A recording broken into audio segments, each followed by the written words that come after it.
రషు పొద్దున్నే తాగినావా? అందుకనే దాన్ని నేను మౌత్ వాష్ వాడినది. కావాలంటే స్మెల్ చూడు. సర్లే పెరుగన్నం కలిపా తిందురా. వద్దు ధరణి దిగిపోతుంది. హే? అదే పళ్ళు నొస్తుంది, తర్వాత తింటానులే. హలో చెప్పరా. రారా సెట్టింగ్ చేద్దాం. రే ధర్ని ఉంటది కదరా. మే హోనా, నువ్వు వచ్చాయి. వస్తున్నావురా. రే మామా నువ్వు మామూలు కాదురా.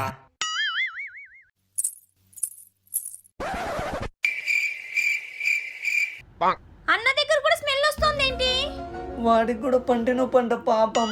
నాకు కూడా పంటి నొప్పిగా ఉంది. ఆ మౌత్ వాష్ ఇవా? ఎక్కడో పెట్టాను, తర్వాత ఇస్తానులే. ఇదేనా? అది కాదమ్మా ఇది.